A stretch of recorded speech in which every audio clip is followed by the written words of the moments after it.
One of the biggest threats that cops will use when they really want to search your car and they have nothing else to go off of is the threat of bringing out a drug-sniffing dog. But can they legally do this? And when they do bring out drug-sniffing dogs, those dogs are supposed to be fair and impartial, right? Well, Alex Schott doesn't think so. Alex Schott, a Houston resident, was driving down the road in Bexar County, Texas, when a cop pulled him over for a ticky-tack reason. After the Bexar County deputy approached Mr. Schott, he asked him for consent to search his truck. Mr. Schott smartly refused consent to search his truck. That led the deputy to call out the drug dog. The result? Well, see for yourself.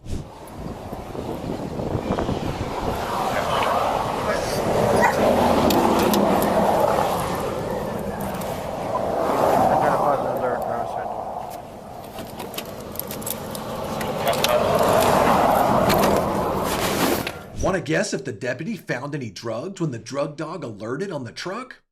Nope. After seeing this, there may be a question you're thinking right now.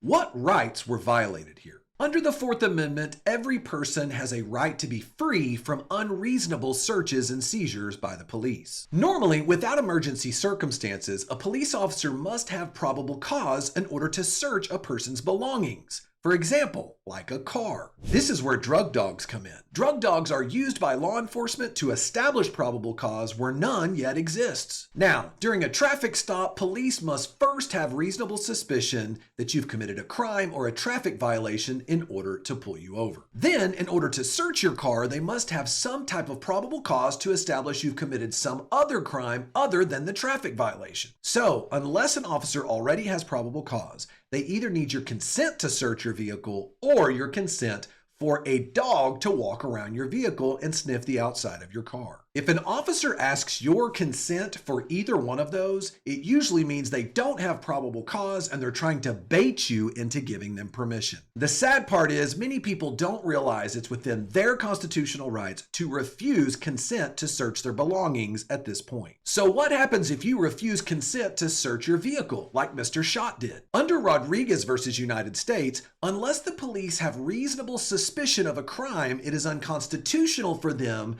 to extend the traffic stop in order to wait for a drug dog to do a dog sniff. Why? Because dog sniffs at traffic stops are considered searches under the Fourth Amendment. Searches require probable cause, and police cannot use drug dogs to establish probable cause unless they already have reasonable suspicion. And you have to remember that police authority to hold up your vehicle during a traffic stop ends after their tasks associated with that stop, like writing a ticket, are or reasonably should have been completed. The problem? If you say yes and you consent to the search, it's now legal for that officer to either search your car or get a drug dog out and take as long as they want to search your vehicle. So how does this happen? How do drug dogs alert on vehicles, find no drugs, and then scratch up people's cars and violate their rights in the process? First, here's something you might not know.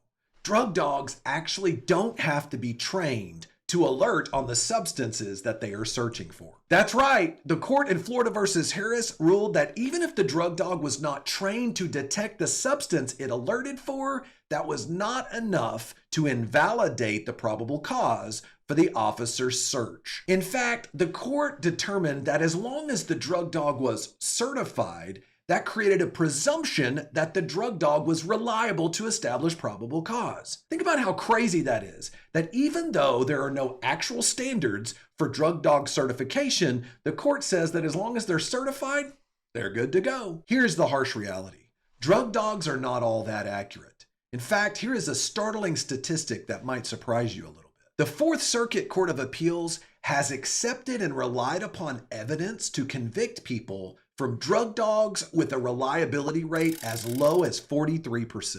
Why are these drug dogs so inaccurate?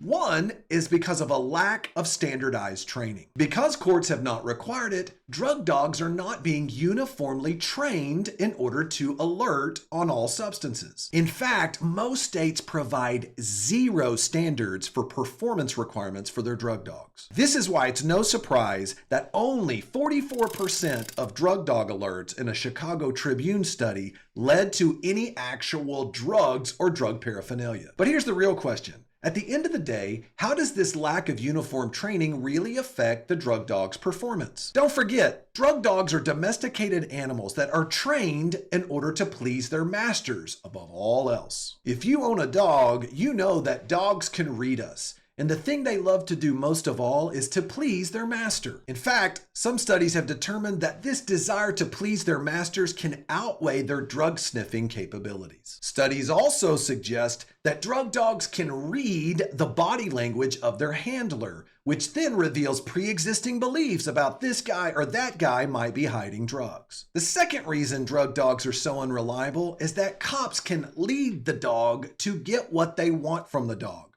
which is an alert. How bad is this? Researchers at the University of California, Davis did a study to test the abilities of 14 drug-sniffing dogs to see if they were able to identify hidden targets. In reality, the dog's handlers were also being tested. How so? The drug dog handlers were led to believe that there were hidden scent targets present when in fact there were none. The results, the dogs alerted to the areas where the handlers were told there would be scents, and I don't mean just alerted, they had strong alerts. In fact, the strongest of the alerts were exactly in the locations where the handlers expected the scent to be. We know that in most states, an alert by a certified drug-sniffing dog gives the police the right to search your car.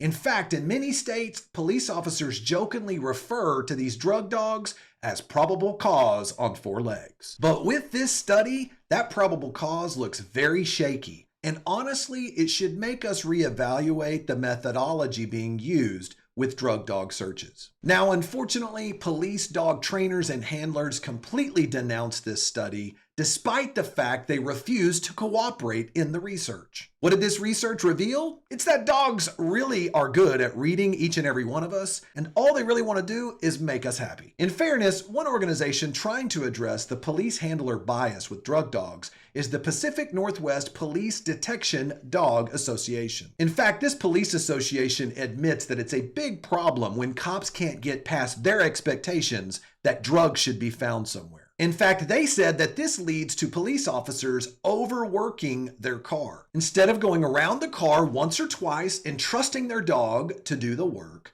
police officers start leading their drug dog and signaling them in order to find an alert. The problem? Canine cops don't like being told they may be unconsciously cueing their dogs. And some canine cops don't even believe it's possible. And you can't forget this big part. There are powerful incentives for police departments to keep the status quo. Why? Because many police departments are focused on how many cars can be pulled over, how many can be searched by drug dogs, and how much money and other assets can be seized and kept by the police department. In many states, police use civil asset forfeiture to keep money and other property found in a car after a canine alerts to the scent of drugs. Think about it. A police officer walks a drug dog around a car, maybe 1 or 2 times. And then whether he does it consciously or unconsciously, he hand signals to the dog, and now there's an alert on the vehicle. This now allows them to search the vehicle. What if they find $1 million? What if they find a little pot in there along with the $1 million? Can they now keep the $1 million? In many instances, police departments have been able to keep whatever they find after the search. Now, let's get back to Mr. Schott's case. Do you think that this police officer was consciously cueing the dog?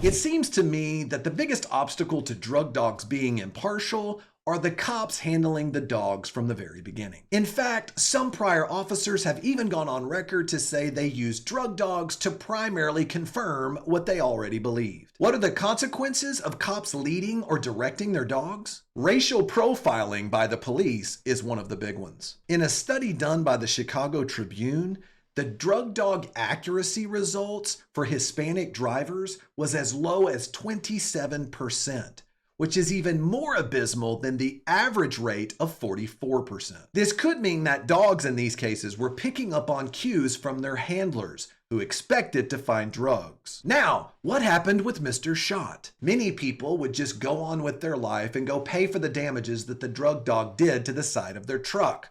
Not Mr. Shot. He requested all the body camera footage and he filed a lawsuit against the Bexar County Sheriff's Department for damaging his car and violating his rights. My opinion, I think there's a good chance that he wins. Why? Because notice in the video, the right hand facing up and then moving it forward. That is the command to sit. There's not any reason why the officer would be doing it unless the cop is doing this as a cue that he is giving to the dog. But what if the officer chooses to skip the drug sniffing dog altogether and claims he smells the odor of marijuana coming from your vehicle? Check out this next video where I give you the 3 tips to know if the cops claim they smell weed. See you over there.